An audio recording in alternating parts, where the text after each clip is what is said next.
Oh, wow.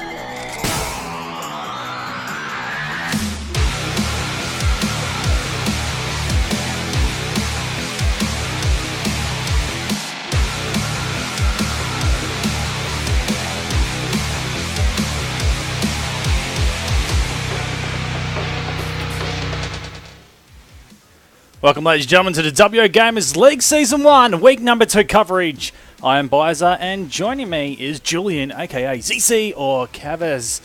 Bruh, however you want to call him. I don't know why you got 3 different names, man, but we'll stick with Julian for now. How are you? Yeah, pretty good, man. Yourself? Yeah, not too bad. Another week. A whole lot of teams being absolutely dominated throughout the week. A lot of 2-0 results coming in, and well, second week matches. There's already one being played as well. Should we just get right into it? What do you think? Sounds good. All right, results. Let's go back to week 1 and have a look at what's panned out. I'm sure you've got that up on your... you've got the challenge link up, so you can see that as well. Where's that at? Yeah, you don't have it. Okay, all right, awesome. It's I got it. You sure? You sure? Okay. Well, for everyone playing at home, there's a challenge link there.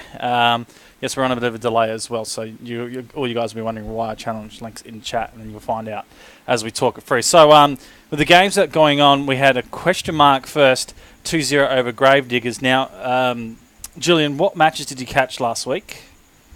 Yeah, I caught that match. I caught a bunch of the matches. I think most of them. So you got most of them. The ones I couldn't get, you got. Pretty much, yep.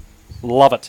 You have to break that down for me, man, and tell me what happened. Look, I kind of think from experience of seeing a question mark, they'll be pretty much ranked number 1 in this league, let alone in the Group A. I think they're going to be pretty much 2-0ing every single team going through. So, Gravediggers expected?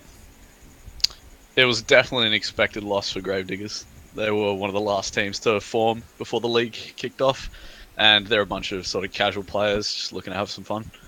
And question mark are looking to win, that's for sure.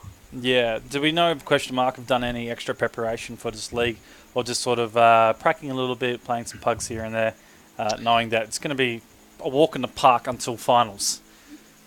Yeah, I'm pretty sure they're a true pug team. So they all do their individual stuff in their own teams that they have online, and then they just come together, and they're also individually strong that they just make it work. Okay, Unskilled and FZ Academy, and FC Academy will be made up of quite young players, showing some promise at the land. Last time I saw them up at Frag Zone, but 2-0 against them. Unskilled stepping up and showing them that's not going to be any easy games going into that one. Yeah, that was definitely a spicy match that I casted. FC Academy were in the driver's seat for both maps, and then let them slip real hard. Their T side was just a hot mess. They had no idea what they were doing half the time. When they wanted to go slow, they ended up going a bit too fast. When they wanted to go fast, they took too long. It was just very awkward. The same problems arose for, what was it, Unskilled? Yep. But Unskilled sort of had a bit more cohesion. They traded a lot. What they lacked in like set pieces and strategies or anything, they just relied on solid trading. They'd move in pairs, they'd stay in pairs. Their solid player would always be really passive, and they'd just always end up winning that war of attrition, trading off players one by one. And if it ever ended up in a 1v1 clutch, Unskilled normally just came out on top. Yeah, so it's interesting to see FC Academy just step up and take it to the next level. Going to make sure they're trading as well. Unskilled doing that, but probably more so not knowing much here. I'm going to admit it. I don't know. I didn't see the game, so I've all seen the replays. But it talks about when you trade, then it's all about your 1v1 clutching as well. Unskilled sort of sitting in box prime seat, and it's where FC Academy are falling down. And saying that, FC Academy, I think it's 6 weeks or 7 weeks now they've been together. It's no honeymoon. The honeymoon period's off, and now they're really starting to gel. We'll be looking the next couple of weeks for them to really surprise a couple of people in the A group. Yeah, they definitely need to up the ante. They've had 7 weeks. They could definitely pull some strats out, maybe 1 or 2 for a map. I wouldn't mind seeing some set pieces from them, and they definitely need to improve on trading. Just a lot of like teething issues so far that I've seen from them. A lot of their players are a bit unsure of themselves. Maybe some calls are a bit loose and they're not really following. But I'm sure when they like get into their own a bit more and feel more comfortable in the team, they'll figure it out. Okay, Venom Gaming and What Is Land, a quick 2-0. Well, look, I haven't seen What Is Land, but I know Venom Gaming, and they're a fairly competitive bunch, and they like to play hardball. So I sort of not knowing What Is Land, I sort of expected that to be a 2-0. Did you catch that one as well? Yeah, I did. Venom Gaming were pretty much rocking them the whole way through. What Is Lamb were just struggling to get their footing, and when they did, they barely held it for very long. Venom, just a lot of practice, just lots of practice. You can tell they've been scrimming and going through things in servers and whatnot. HBK, who plays them, is their caller, and he puts a lot of effort into it. So I'm not surprised that they took out What Is Lamb, which is sort of just like a fun sort of pug team. Yeah, 16-11 on Mirage and 16-9 on Cobble for the results of that game. So interesting to see that Venom, it wasn't a convincing win, but obviously had a couple cards up the sleeve and made sure the pug team weren't going to get over the top. That's Group A results. We're going to jump down into Group B as we're starting to chew through at a time. Next, and the game coming up is starting in 8 minutes, so we'll quick get through this one. It's Danger Kids being your team, man, and Never Dog the Boys. You 2-0. Talk us through that one. Oh, we played some loose shit. We just picked Nuke. That was straight out of center left. So we just went in there like, what's going on? Sort of figured out what we wanted to do, and before you know it, they had us 15-10 by the balls. We were like, damn, son, we can't lose to these guys. So we pulled it into an OT and then just won like 8 rounds in a row. And took the map. Okay, so what was the result in the OT? I don't think I have it on the sheet. It was 19-15. We didn't drop a map after the 10-15. On Nuke and 16-12 on Mirage as well. Yeah, 16-12 Mirage. Mirage was pretty comfy. That was just like they got a lot of rounds. Like 12 rounds is decent, but we just did our thing and we ended up just winning more often than they did. Well, that's interesting to see that they challenged you out in the first map and the second as well, being a 4-round differential to finish it off. All right, well, that was a good game. Looking into the 2 matches that I end up finishing up over the week, Clan Zoo and TPM Academy.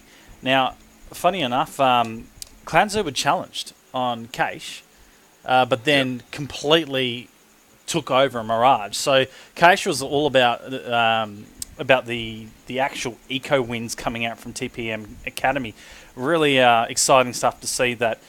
Look, the gun rounds weren't the best, but when it came up to sort of running a deco strat of deagles and whatnot, they actually really surprised Clan Zoo, and Clan Zoo were caught off guard.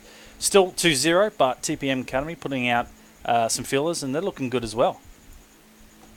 Yeah, TPM Academy not doing too bad. Getting a lot of help from the TPM boys who've picked them up to sort of help them get a little better. I'm not really surprised that it was a close map on Cache. Cache is a pretty puggy map, and I'm sure Zoo was sort of caught off guard by a lot of aggression and force buys and random stuff that they were just like, ugh. But when they get on Mirage, which is a lot more team-based, they locked it down. They locked TPM out. Just set pieces, good teamwork from Zoo. They've been playing together for God knows how long. It was just really good gameplay. But what really sort of worried me was the distance for TPM. It really 16-2 on Mirage. Second map probably into an hour and 30 into play. Absolutely washed out, and maybe it just says to them they need to practice a little bit more on Mirage, especially Clan Zoo being pretty much number 1 of the B group.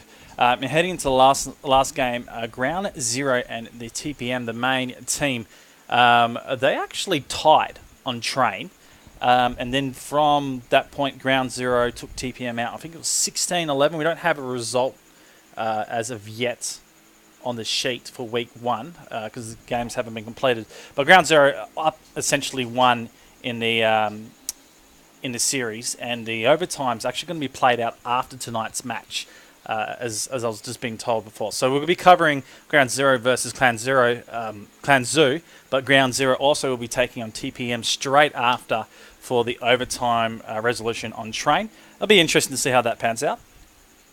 Yeah, the teams have had quite a while apart since their game, so I'm sure they've anti-stratted a lot. It's going to be interesting to see what they do.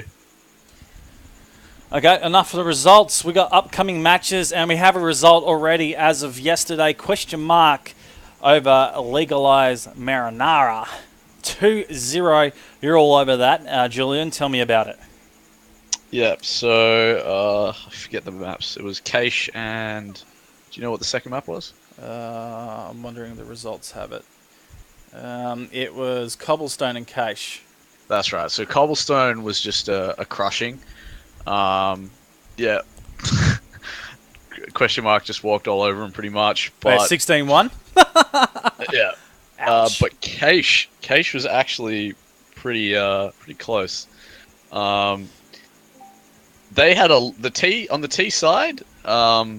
The young fellas in Legalized Marinara had some good reads, and they took a lot of good fights, a lot of good trades coming in, and they Yep. managed to slowly grind these rounds out. Meanwhile, Question Mark were starting to get a little loose, buying sort of some fun guns and playing a bit more aggressive than they should have. And I think once they reached that sort of 10, 11 round mark, they started to just sort of kick into overdrive and be like, look, we can't lose to these guys. Yep. And then they just managed to power out the rest of the game. But it was still a really good showing from Legalized Marinara. Touching on the Cobblestone game again really quickly, it was 16-1, but so many rounds came down to like 2v2s, 1v2s. Like, So essentially they traded off well, but they just couldn't finish the games off. Yeah, like even in pairs, Question Mark with their solo player in like 1v2 clutches and 1v3 clutches, they just take them out. They got really like over peaky on these rounds where they like got kills. So Question Mark just punished them real hard. But I reckon they could have got like 6 or 7 rounds of Cobblestone if they played a little bit more passive after they got their initial picks on CT side. Okay, all right, let's quickly run through expectations for Group A and Group B. We're pretty short on time, so we'll just run through the scores and why. I'm going to chuck this in your court, man, since you're the man in and and know everything. And Joe's kindly join us. He can also give us a couple tips. Unskilled and Gravediggers, who's going to take that one out? Unskilled, for sure. Yeah, what's just reckon it's 1-1 or 2-0? 2-0. 2-0, definitely. Okay, Venom Gaming and FC Academy. I feel like that's going to be a 1-1 game. Yeah, I actually sort of feel that as well. It's I think FC Academy, they've got the skill in there and some talent to go. They might pinch a game depending on what maps they pick out. If they're comfortable with one, and everyone knows Cache is the new Dust 2 practically. So if they get a Cache map, it would be potential for them to try and knock one off on Venom Gaming.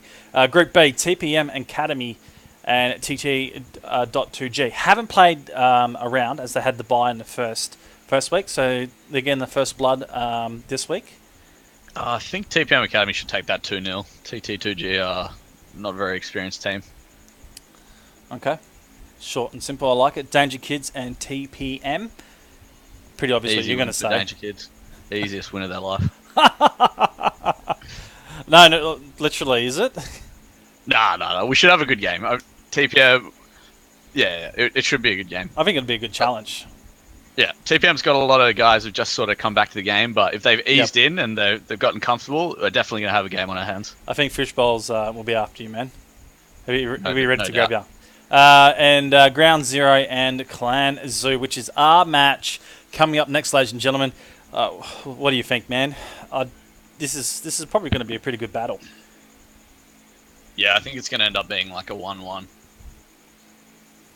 Okay, I actually think that as well. So I'll be excited to see what we get in terms of maps. The results is coming through. Buys are setting for What Is Land and Never Dog the Boys. They're going to take it easy, put the feet up. Ladies and gentlemen, that's it for pre-game. We're going to go to a break. I'm going to set up for the match, and we'll be back in 10 minutes, ready to go. Do not go anywhere.